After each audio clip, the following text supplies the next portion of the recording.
Well, one of the things they told me was that he was at the house one night, and he would talk, and he started laughing. He said, "Aaron, what do you think women's liberation was about?"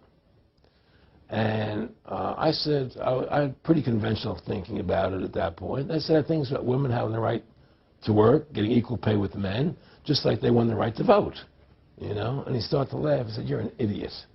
And I said, "Why am I an idiot?" He said, let me tell you what that was about. We, the Rockefellers, funded that. We funded Women's Lib, you know? And we're the ones who got all over the newspapers and television, the Rockefeller Foundation. He says, and you want to know why? He says, there were two primary reasons. And they were, one reason was we couldn't tax half the population before Women's Lib. And the second reason was, now we get the kids in school at an early age. We can indoctrinate the kids how to think. It breaks up the family.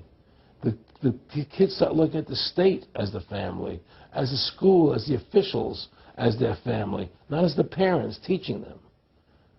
And so those are the two primary reasons for Women's Lib, which I thought up to that point was a noble thing.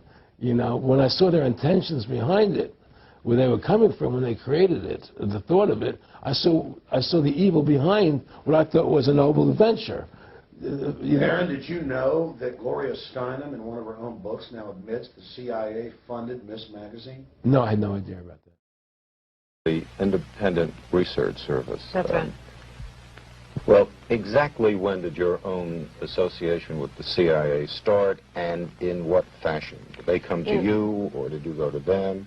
In 1958, when I came home from India, I discussed with student leaders, past and present, many of them active with the National Student Association, this kind of small foundation to encourage Americans to go.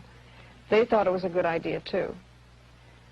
I was then told by foundations and professors and friends that I should not do this, that I would get in trouble with the House Un-American Activities Committee, the American Legion, all of those 50s people. And I became convinced that it was impossible. It was at that point that the student leaders said to me that they had in the past received funds for international programs from the CIA, and that they felt that this was important and could also be partly funded by the CIA. Well, I mean, did you feel that you really tried? I mean, did you go around to all of the wealthy private foundations, wealthy private people, and explain your point of view, and explain why you felt it was important that the United States be represented at these things in a certain way? What did they tell you? They told me that, well, the Ford Foundation, for instance, told me that they thought we were too liberal and too controversial, and that we would endanger their cultural programs in Austria. I mean, the first festival was being held in Vienna. It was not encouraging at all, and the private individuals to whom I went often had particular points of view to put forward, which would have been much, much more restricting than the CIA funds were, which were free. I mean, no one was told what to say.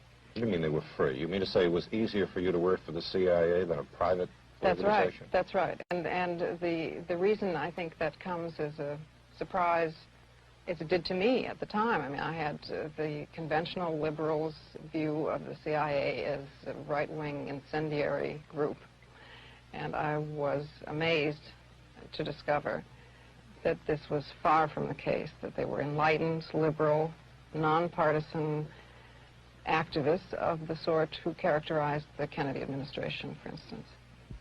You have not been working now for the CIA since 1962. You still criticize.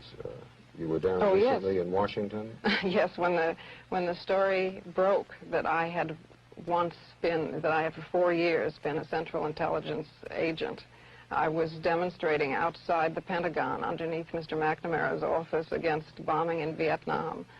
And this didn't precisely fit with the image of a CIA agent, but then